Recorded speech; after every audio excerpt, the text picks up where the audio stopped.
Hey guys, so I am at Onslaught. This is day 2 of the event, and the day that I played Firestorm Armada. As you can see, the event is still happening here. It's still hopping. It's a quieter day though. It's a little bit tamer today. Yesterday was 63 players, and today is just over about 50 players. That's 40K though, right? Like 40K players took up a lot of space yesterday. Yeah. Yeah. So it's a big day, and I am with Ward. This is Ward Kapach. He is. I'm gonna actually say it outright. He is one of the people who is probably, at least partially, responsible for the fact that I am in this hobby. I'm actually going to say it. When I was just getting in, he kind of was starting to organize campaign play because he was a red shirt at Games Workshop. And I talk about, and I've mentioned in the video in the past, I'll link the video up here, when I was talking to Adam about when I got into 40K. It was kind of at the beginning of Eye of Terror. But what really hooked me into the community was there was an event that happened a little bit after Eye of Terror when they released the City Fight book. And Ward organized the Vojin campaign. Is this coming back? Yeah, that was a big event for the store at the time. So the sign-up sheet had people had to wait outside the door to play the event, so which was awesome. It was a massively fun and extremely successful event.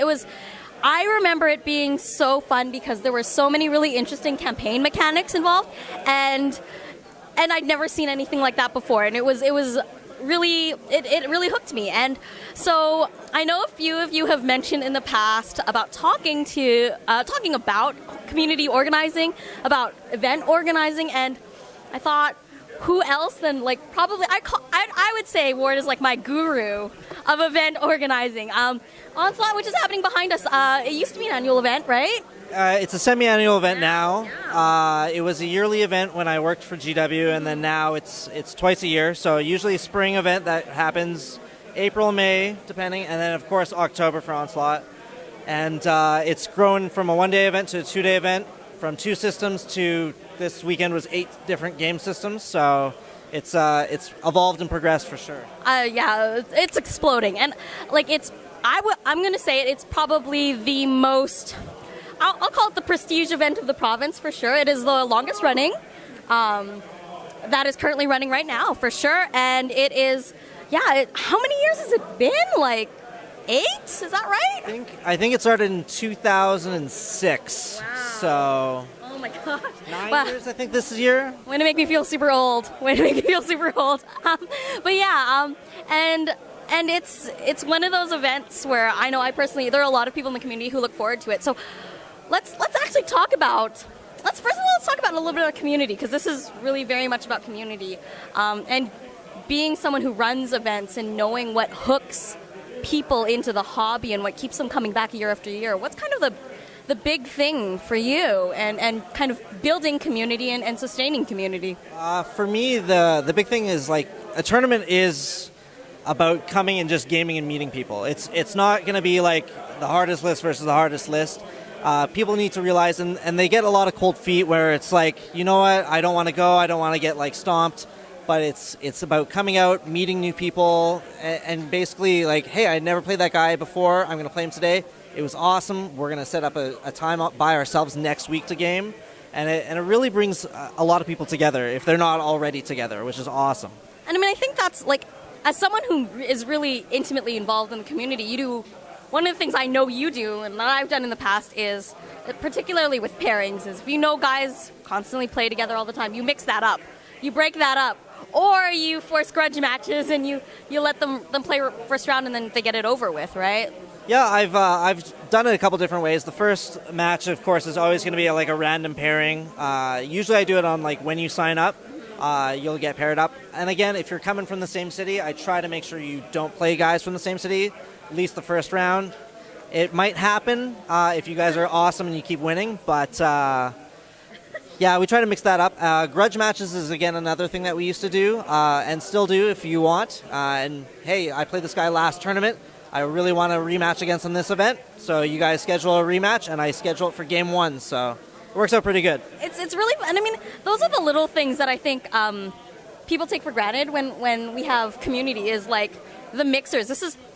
I look at wargaming as kind of like hobby speed dating a little bit when you come to a tournament, where you meet new people that you've never met before. You have like a couple hours to get to know them and actually like see what they're like and feel them out and see if you actually want to go on another date and like exchange numbers at the end of the day and like keep in touch and that sort of thing. It's actually, do you friend them on Facebook afterwards? Like that's the sort of thing that happens at tournaments. Absolutely. It's I guess you could say it's very intimate. But yeah, no, you're exactly right. Like you're going to hang out with a guy for like 2 hours that you might have not have gamed against before. You can see if you want to game again and go from there, right? So there's different gaming clubs and different groups that'll come out. They'll wear their game colors, I guess you want to call them, instead of gang colors.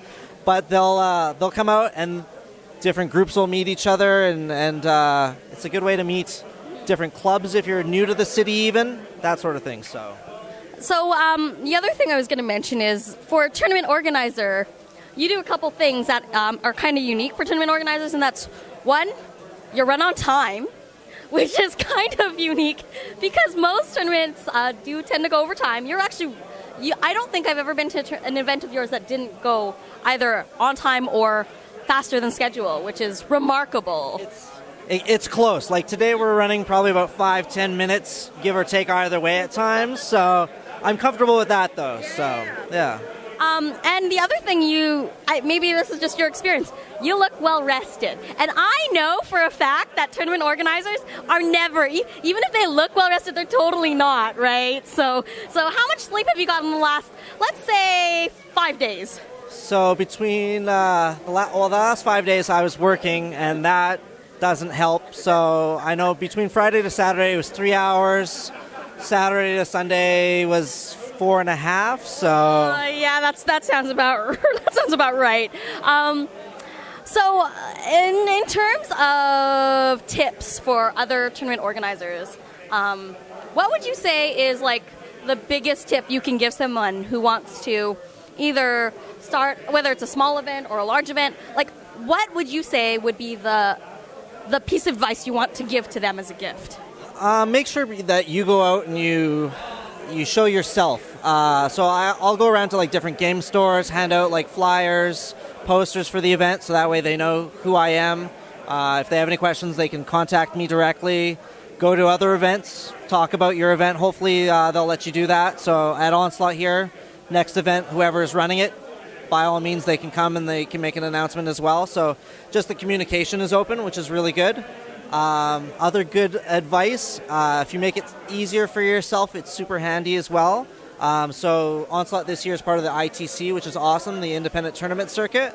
So it's easy using like scenarios from them, using their scoring system.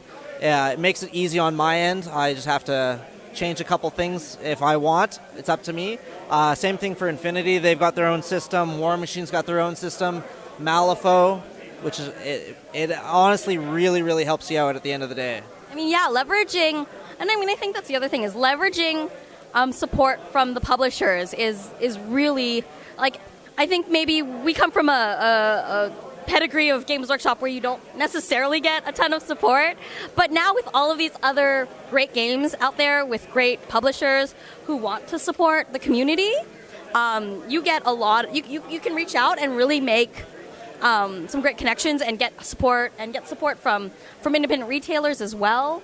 I know Roy Kim of Thunderground showed up with a bunch of pizza earlier today, which is awesome.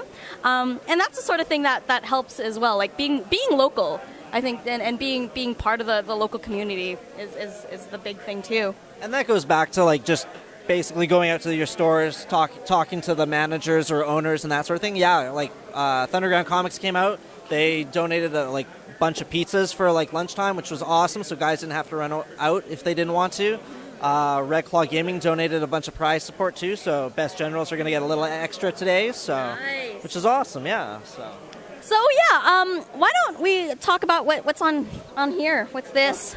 A little bit too, because I know Ward has been a guest host on one of the podcasts I'm most closely related to, just through marriage, I guess, which is Jada Gamercast. I'm fortunate enough to know those guys. So you knew us before we heard J-List, right? Yeah. But But so you've been a regular guest host on there, but you also are a host on... I'm one of the 5 main hosts. There's a lot of us, I know, on Hobby Night in Canada. So we do a podcast episode every 2 weeks. It's on iTunes, and we talk about all the different gaming systems and how we can convince each other basically to buy more toy soldiers, which is awesome. So, and yeah, I mean, I think the other thing is you guys of that group, and I'm hoping I see more videos out of you soon too for my audience. I'm going to throw the link to the podcast down below, but when you guys launch your video presence, I'll throw the link down there as well, because like, how many of you have won painting awards in the last, I don't know how many, like, prestigious painting awards? Y'all are gifted.